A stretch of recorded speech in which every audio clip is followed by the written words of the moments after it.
The bounty hunter, who killed a sitting member of the Jedi Council, ranks third on the list. The man whose genetics were considered worth cloning into 4 million soldiers, 4 million, sits behind the son he raised from birth, and behind a gunslinger who reportedly owed him favors he never paid back. Jango Fett, described in canon as widely regarded to be the best bounty hunter in the galaxy during the last years of the Republic. Third place. The comment section for the original ranking video noticed immediately. One argument, that Jango killed a Jedi Council member, forced Mace Windu to invoke his rarest force ability in the Geonosis arena and shouldn't rank below his own student, pulled 425 likes and 24 replies. 24 replies. That is the highest reply count in the entire 433 comment dataset. Not a debate about lightsaber forms or force philosophy. A debate about one bounty hunter being misplaced on one ranking video. This version is going to do it properly. Every significant bounty hunter across canon and legends ranked with actual evidence, and Jango Fett gets the full defense the comment section was already constructing.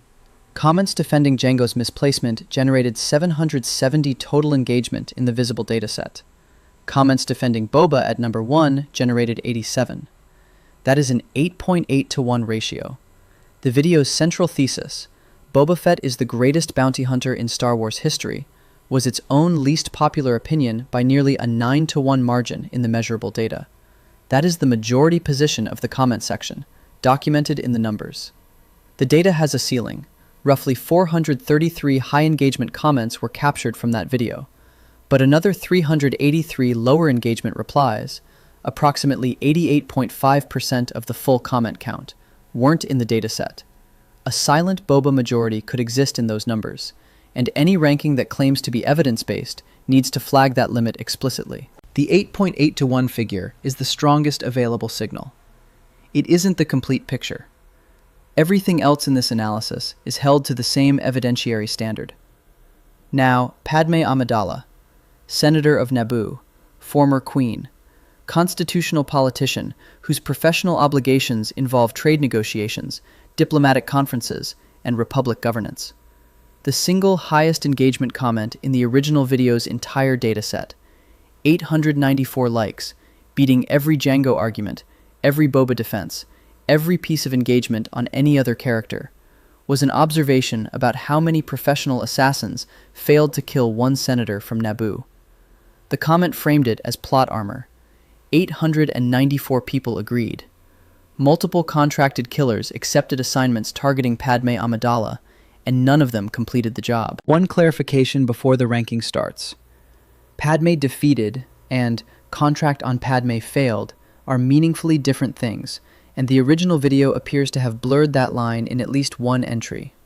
Throughout this ranking, whenever a hunter's file includes a failed Padme contract, that gets documented precisely, because in a profession where reputation is currency, failing to close that assignment matters regardless of the specific mechanics of the failure. One character name from the original video's list also requires a correction before anything else. The phonetic transcription co-parasitity doesn't correspond to any verified bounty hunter in canonical or legends databases. Whatever name the original video was referencing was either misheard in transcription or doesn't belong to a real Star Wars character. That slot stays empty. Start at the bottom. Greedo, Mos Eisley Cantina. He had an unarmed smuggler sitting across the table, and enough time for an extended conversation before attempting to collect. He didn't walk out. The complete career file fits in one sentence. D tier. He is here because the title says every bounty hunter, and every isn't a word that gets to mean almost every. Zam Wessel has a more interesting story, and it ends considerably worse. She's a Claudite, a species of natural shapeshifters who can replicate the appearance of virtually any humanoid.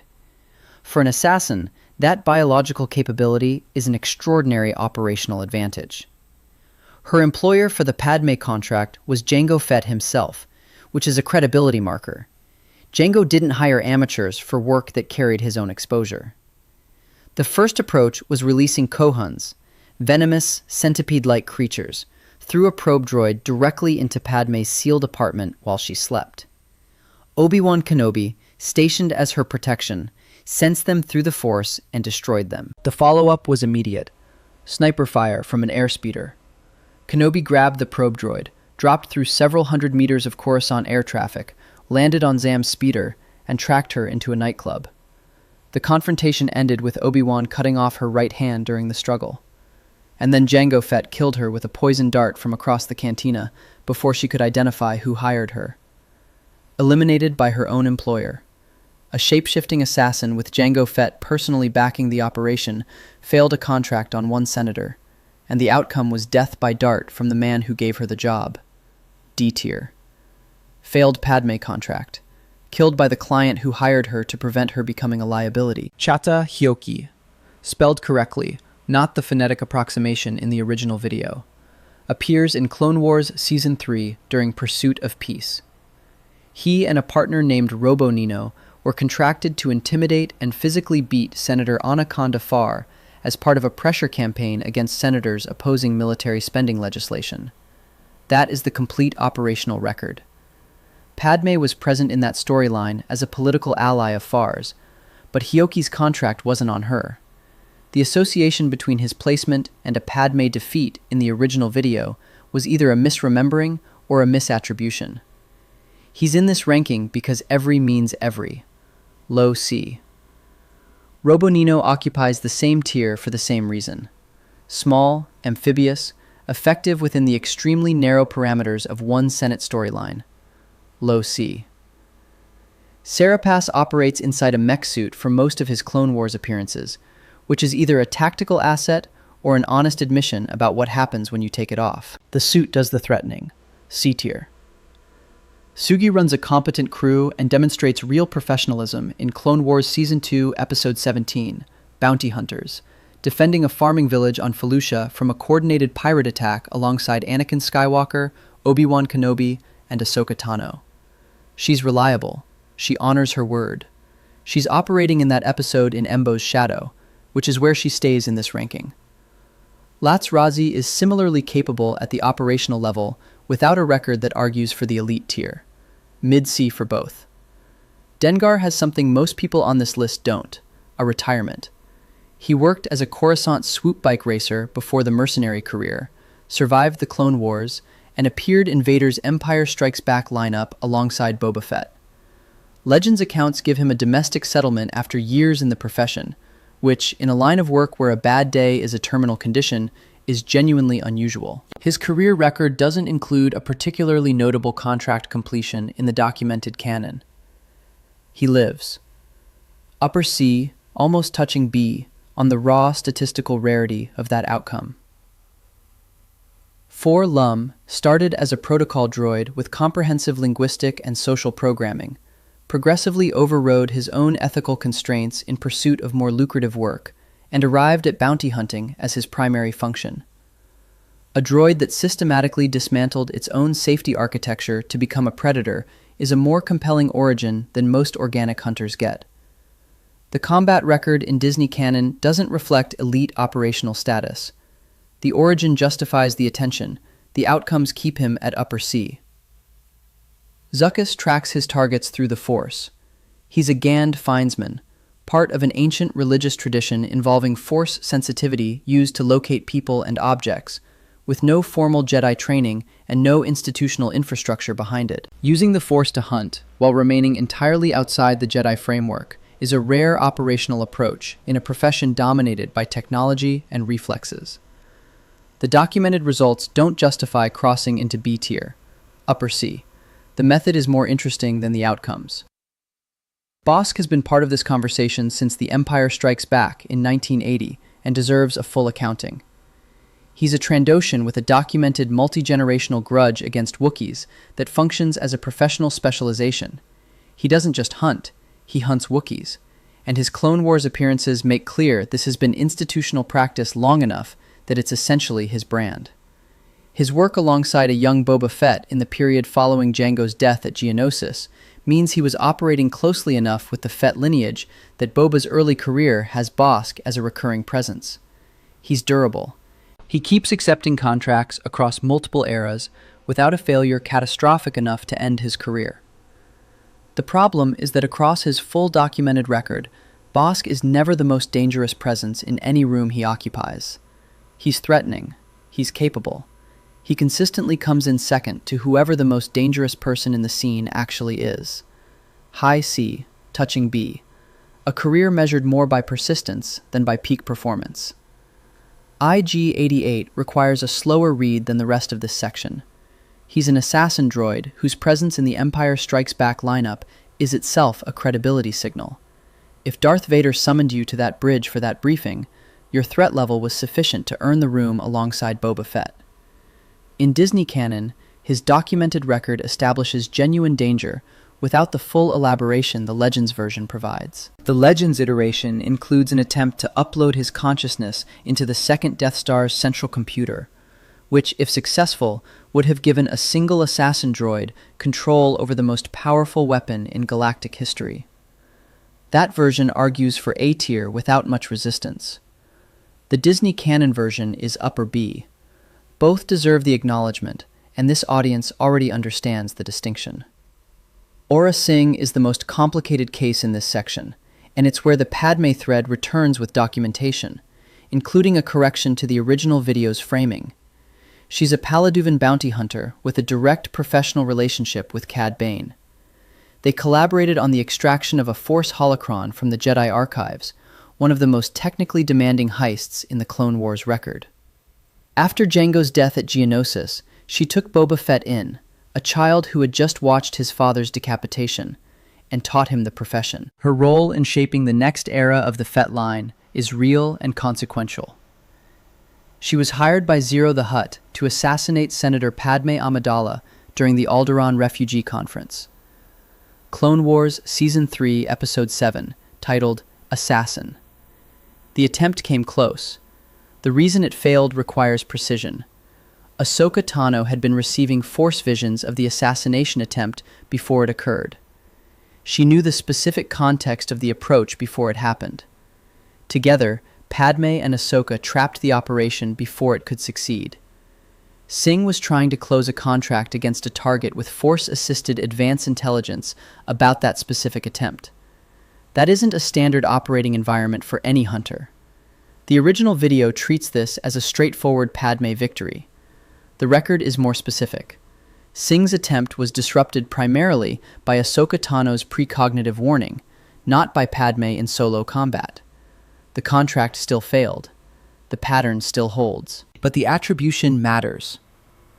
Top of B tier. Her overall record justifies that placement, regardless of how you classify the Ahsoka variable. Baylord Valance goes by Valance the Hunter, and he is the most under-acknowledged name in this tier. He's canon, confirmed in Disney-era material, listed in Wikipedia as a verified bounty hunter. Born into slavery on Chorin, worked as a miner alongside his father before the career transition, and built a record explored substantially in recent Marvel comics.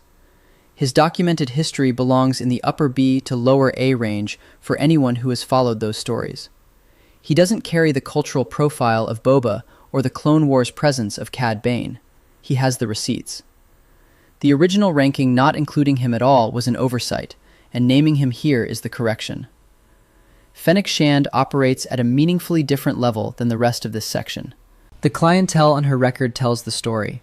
The top crime syndicates of the Galactic Empire, the most powerful organized criminal infrastructure in the galaxy, trusted her with their sensitive operations during the Imperial era. That isn't a regional contractor portfolio. By the Mandalorian era, she's functioning as Boba Fett's master assassin, the person he brings in when the job requires actual excellence. She's alive and operational in the New Republic period, while most of her contemporaries in this ranking are long dead. Upper B into A territory. A career defined by sustained high performance across multiple galactic eras, which is the rarest credential in a profession with a high attrition rate. The original video promised every bounty hunter. It included 0 characters from Knights of the Old Republic. That gap matters on 2 levels. The audience for a video titled Ranking Every Star Wars Bounty Hunter includes a substantial cohort of people who spent formative hours in 2003 walking through Dantooine, Manaan, and Korriban, players for whom KOTOR characters occupy the same emotional territory as the prequel films. Beyond the nostalgia, the Old Republic era anchors the era difficulty argument this ranking is building toward. All three of the following entries are legends. This audience doesn't need that distinction explained. HK-47 first. He was constructed by Darth Revan, the Sith Lord who had fought in the Mandalorian Wars and understood Jedi combat from the inside, having been a Jedi himself before his fall. As a hunter-killer series assassin droid with every design decision oriented toward hunting and eliminating Force users.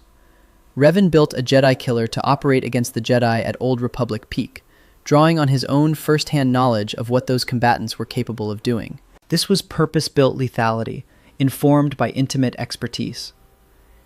HK-47 is also the most beloved character in KOTOR, for reasons that have nothing to do with his kill record. The elaborate contempt he directs at what he called meat bags, the precise cheerfulness with which he describes planned eliminations, the dry commentary on organic beings' fundamental irrationality. These made him a companion players sought out for dialogue, rather than just combat utility. He's technically an assassin droid, rather than a bounty hunter in the classical sense. He pursues targets, not contracts for credits. That classification distinction is worth stating honestly, rather than papering over to force a cleaner tier placement. For combat capability against the highest tier opponents in the galaxy, A tier, within the Legends bracket. Kalo Nord is the cleaner entry. An infamous human male bounty hunter, operating during the Jedi Civil War, the Darth Revan and Darth Malak era, with an unambiguous bounty hunting career, and a boss encounter in KOTOR that players remember with specific, visceral detail. He arrives, makes clear he intends to finish you, and backs that confidence with documented capability. Upper B to A range for Legends entries. Canderous Ordo is the honest complication in this section. He's a Mandalorian warrior and mercenary, not a bounty hunter by title, by professional culture, or by the nature of his contracts. He's acknowledged here because leaving him out would be its own visible gap, and his combat record and later transformation into Mandalore the Preserver give him one of the most complete character trajectories in the Old Republic era. He belongs to the broader martial tradition that produced bounty hunters. The distinction is honest. The acknowledgement is deserved. The era difficulty argument appeared in multiple comments on the original video and received no direct response. It gets one here. The Jedi Order during the Clone Wars, Jango Fett's operating period, numbered approximately 10,000 active members. 10,000 trained Force users with decades of combat experience distributed across the galaxy as peacekeepers, generals, investigators, and diplomats.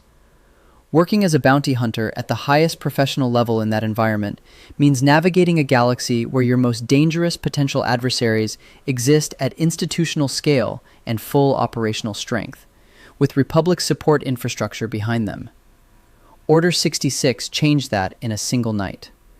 The Emperor's command, executed through the clone army's inhibitor chips, eliminated the majority of those 10,000 Jedi in one coordinated action. The survivors went into hiding, deliberately minimizing their Force presence, cut off from the Order's institutional support network. The Jedi went from 10,000 distributed professionals to scattered individuals in survival mode. Boba Fett built his reputation after Order 66. His most famous canonical feat, tracking and capturing Han Solo, required no Jedi opposition whatsoever. The Vader lineup in Empire Strikes Back, where Boba outperformed every other contracted hunter on that bridge, happened in an era when the Jedi Order was functionally extinct. He was excellent in that environment. The question is whether excellence in a depleted competitive field carries the same credential as excellence against that same field at full strength. Jango Fett killed a Jedi Council member, was assessed through Mace Windu's most specialized Force ability as a perfect lethal configuration, was selected as the genetic template for a 4 million soldier army because the Sith and Kaminoans needed the best living example of fighting genetics. All of it while 10,000 Jedi were active across the galaxy. Comparing those two records without adjusting for era doesn't produce a clean ranking. It produces a comparison between two different difficulty settings, dressed as a unified analysis. That's not a disqualification of Boba's record. It's a calibration the original ranking never applied, and multiple comment threads noticed the omission. Embo. The original video's comment section generated more character-specific engagement around Embo than around anyone else on the list. 833 total engagement across 7 or more comments. The top individual comment hit 508 likes on 2 specific claims: that he aces every job without breaking a sweat, and that he gets a happy ending. Those 2 details drove the engagement. So those are the 2 things this section establishes precisely, and with the sourcing honest about what's confirmed and what's fan interpretation. He's a Cuso male bounty hunter who operated during the Clone Wars. At the peak of that era, per Wikipedia's canonical record, he was considered second only to Cad Bane in the entire galaxy. Second. In a galaxy that still contained Aurra Sing, dozens of capable operators, and Jango Fett's reputation looming over the entire profession as a recent reference point, Embo held number 2. Bane personally held himself in higher regard, but even from that perspective, the record acknowledges Embo's standing. That's not a minor distinction in a competitive field. His signature weapon is the wide-brimmed conical hat, and this deserves more than a passing mention. He throws it as an offensive projectile, a spinning disc capable of taking out multiple targets in a single arc. He blocks blaster fire with the brim while continuing to move. In documented sequences, he uses it as a sled across terrain at speed. It functions simultaneously as a thrown weapon, a ballistic shield, and a utility device, and Embo is creative enough to find applications for it in situations where most fighters would be improvising with inferior tools. In Clone Wars Season 2, Episode 17, Bounty Hunters, Embo and Sugi's crew defend a farming village on Felucia against a coordinated pirate attack. The operational context is worth noting. He's sharing active combat with Anakin Skywalker, Obi-Wan Kenobi, and Ahsoka Tano. 3 Jedi, one of whom is in the process of becoming one of the most powerful Force users in galactic history, and Embo operates throughout that engagement without appearing diminished by the company. He looks like the second best bounty hunter in the galaxy, which is exactly what Wikipedia says he is. The mission success record. There is no canonical win-loss ledger for Embo in the documented sources, and presenting the aces every job claim as a verified statistic would overstate the evidence. What the record does show: his canonical reputation was built on consistent performance across his Clone Wars appearances, and his standing as second only to Cad Bane in the galaxy reflects sustained operational success rather than any specific documented failure. The pattern in his professional standing suggests that his contracted assignments track toward completion, and factors outside his operational control don't define his professional reputation. That's a different thing from a documented perfect record, and the distinction is worth making honestly. The ending, which is the detail the comment section found so genuinely satisfying that it drove 508 likes on a single observation. Embo survives the Clone Wars. He continues operating into the age of the Galactic Empire, placing him in extraordinarily rare company, because Clone Wars bounty hunters don't, as a rule, survive to the Imperial era with their reputation and freedom intact. Bosk keeps going, but at some cost to his profile. Aurra Sing doesn't make it. Boba rebuilds from the Sarlacc. Most people in this ranking who operated through the Clone Wars are dead, imprisoned, or irrelevant by the time Palpatine consolidates control. His confirmed appearances extend beyond the Clone Wars into the Imperial period, and his arc has been referenced in preparation material for upcoming Star Wars productions, meaning it does not terminate in the prequel era. He outlasts the Republic, operates through the galactic transition, and is still relevant in a later timeline context that contains very few of the people he was competing against at his peak. In a franchise where character arcs end in sacrifice, in tragedy, in being digested slowly over 1,000 years in a Sarlacc pit, or in being killed by a poisoned dart from your own client, Embo's arc goes consistently upward without a dramatic terminal interruption. He starts as number 2 in the galaxy during one of the most dangerous eras in Star Wars history. He survives the war that killed most of his contemporaries. He operates through an imperial era that has no particular interest in protecting independent bounty hunters. He keeps his record clean throughout. Continued competence, continued survival, continued work in a galaxy that keeps trying to make that impossible. That is what a happy ending looks like in this profession. S tier. The most straightforward placement in this ranking. His case doesn't require the engagement data to prove it, but 833 engagement units and 508 likes confirm the audience already understood it. They just hadn't seen a ranking articulate it precisely. Cad Bane's record needs to be stated fully before the top two argument makes any sense, because the same dataset that found Jango's ranking frustrating also respects Bane. His position near the top isn't sentiment, it's documentation. He resisted simultaneous force mind tricks from Mace Windu, Obi-Wan Kenobi, and Anakin Skywalker. 3 Jedi, 3 of the most powerful members of the Order, working in direct coordination, applying one of the most effective non-violent coercion tools available to force-sensitive beings, directing that ability at one Duros bounty hunter at the same time. The vast majority of beings in the galaxy would break under one of those attempts. He held against all 3 simultaneously. In the same operation, he snapped the neck of a Coruscant Senate guardsman, clean, efficient, no hesitation.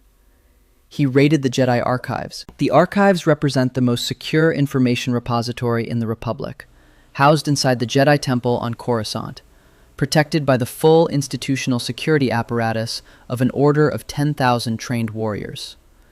Bane went in, extracted a Force holocron, and left. That is one of the most technically demanding heists in the Clone Wars record, regardless of who's doing it. He took the Galactic Senate hostage, the full legislative body of the Republic, during an era when the Republic commanded millions of clone soldiers, and the Jedi Order was fully operational and present on Coruscant. He battled both Obi-Wan Kenobi and Quinlan Vos in direct combat, and came close to besting both simultaneously.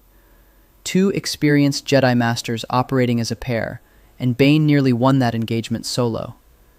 After Jango's death at Geonosis, Bane came to be described as having replaced Jango as the most feared bounty hunter in the galaxy. His canonical characterization isn't simply that he became prominent after Jango died. He specifically filled the vacancy Jango's death created. That framing matters for the larger argument this ranking is making. The Jango connection. The claim that Jango briefly mentored Bane early in his career, with Bane owing Jango several favors he never repaid, appears in Wikipedia, the primary Star Wars canon wiki. When Bane received a canonical origin story in a recent animated production, that story didn't reference Jango's mentorship. Both data points are in the record, and their intention. The mentorship is in the wiki. It's unconfirmed in the more recent canonical material. This ranking argues Jango's placement on independent grounds. His own record is sufficient, but the lineage carries an asterisk, and claiming it as fully settled would be overclaiming. The Book of Boba Fett outcome. Boba killed Bane in the finale. Bane was in his 70s. Both were well past their peak. What matters for career assessment is that Bane, at 70-something, still managed to shoot Boba during the confrontation. He connected on his opponent, before Boba continued through it and killed him. He made Boba bleed on the way out. At 70. That's the record of someone who was very, very good. Cad Bane belongs at the top of any serious ranking of Star Wars bounty hunters. The dispute is about whether he belongs at the absolute top. It's a real dispute. Boba Fett's defenders generated 87 engagement units in the original video's dataset. That number loses to Jango's 770 by a factor of nearly 9. But 87 isn't zero, and the arguments behind it are real feats that deserve direct engagement rather than dismissal. He is the only bounty hunter who successfully captured Han Solo. Every hunter in that Empire Strikes Back lineup received identical terms from the same client. One of them completed the job. After Vader's fleet lost the Millennium Falcon in the Hoth asteroid field, every other hunter gave chase. Boba anticipated the escape vector and was already positioned at Cloud City before Solo arrived. waiting where Solo would be, rather than chasing where Solo had been. That distinction between reactive pursuit and proactive positioning is what separates elite operational intelligence from capable tracking, and Boba demonstrated it on the most visible contract of the Imperial era. Surviving the Sarlacc pit deserves its own sentence. The Sarlacc canonically digests its prey over 1,000 years. Escaping it isn't a standard survivability benchmark. It's an outcome that essentially isn't supposed to happen. Boba escaped it.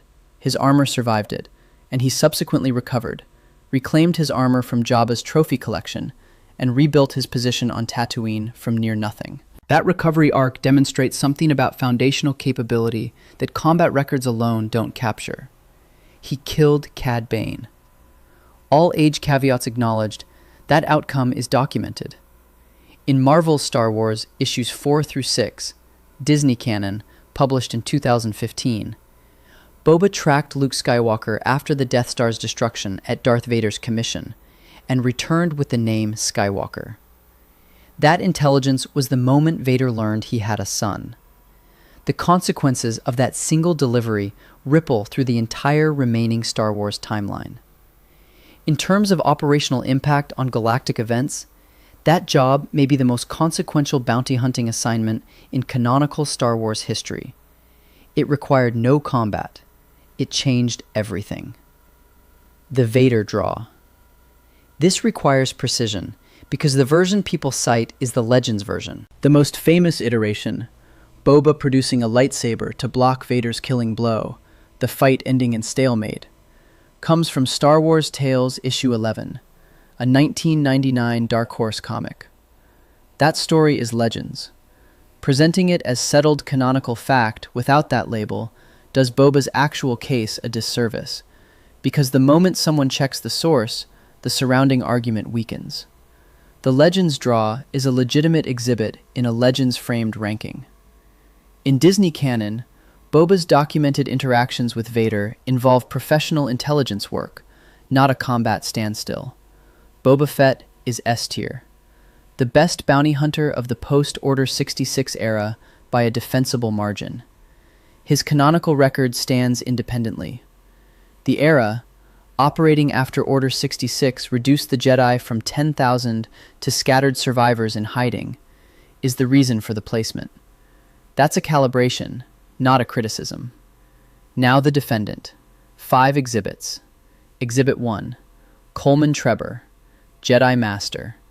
A member of the Jedi Council, the 12-seat governing body of the entire Jedi Order, representing the most experienced Jedi among 10,000 active members.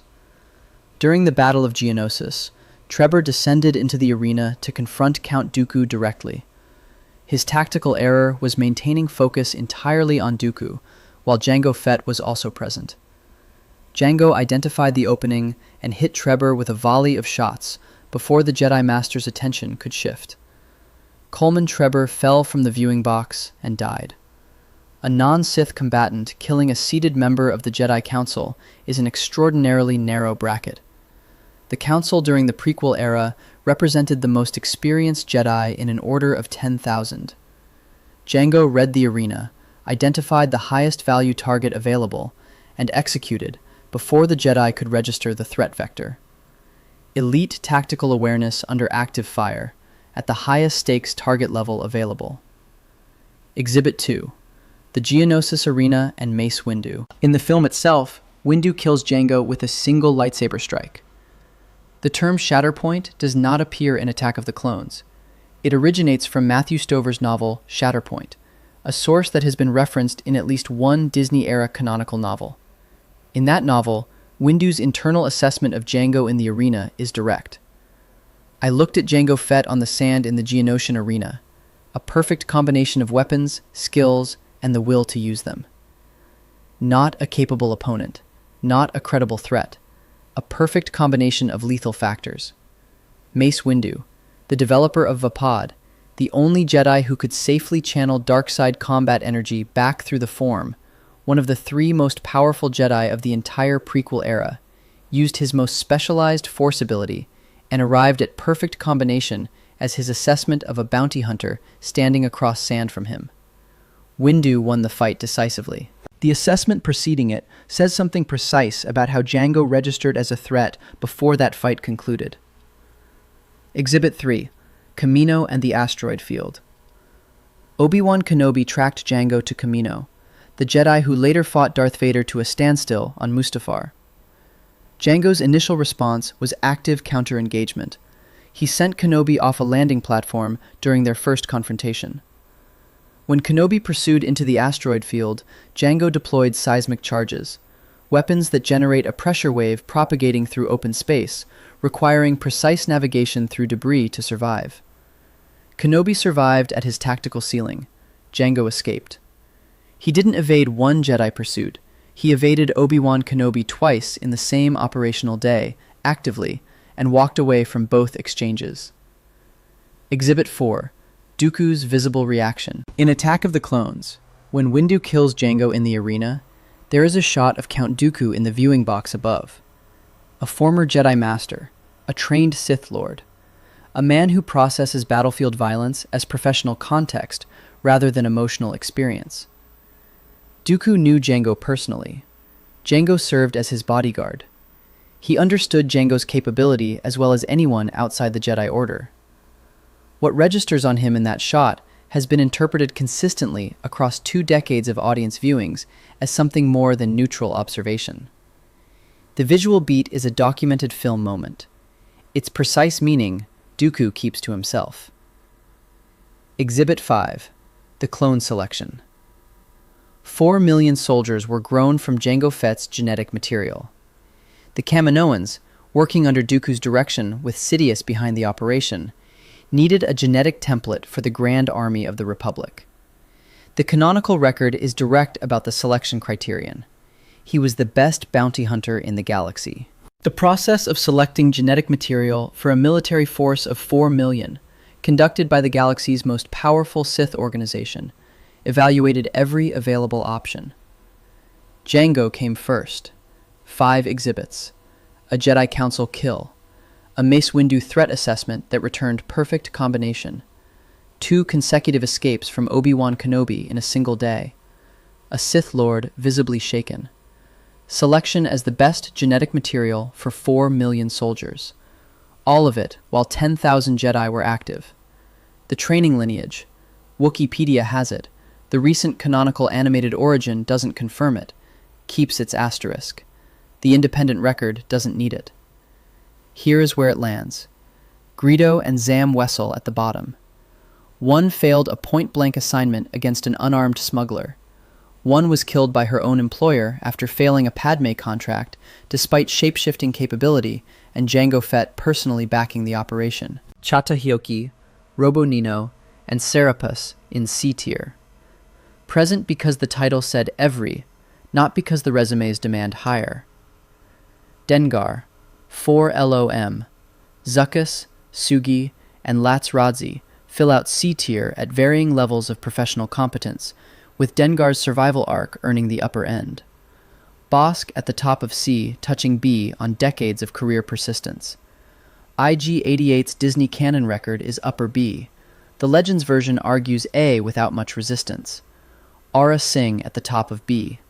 Direct Cad Bane collaboration, shaped Boba Fett's early training, genuinely dangerous record, and a failed Padme contract in the file, complicated by Ahsoka Tano's precognitive involvement, but a failure regardless. Fennec Shand at A tier. Imperial-era top syndicate clientele, still operational in the New Republic period, clean record across multiple galactic eras. Baylert Valance at A tier, and deserving substantially more recognition than mainstream discourse gives him. The KOTOR Legends entries. HK-47 in A tier within Legends for his explicit Jedi hunting design purpose, with the classification note Honest on the table. Kalo Nord in upper B to A for Legends. Canderous Ordo acknowledged as a Mandalorian warrior in the broader martial tradition.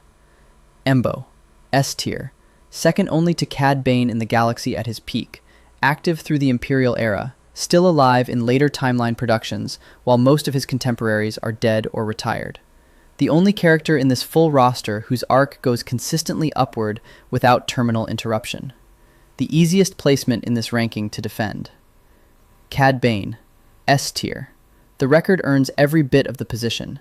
Resisted 3 simultaneous Jedi mind tricks, raided the Jedi archives, took the Senate hostage, nearly bested 2 Jedi Masters in simultaneous direct combat, stepped into the vacancy Jango's death created, and held the title of most feared bounty hunter in the galaxy for years.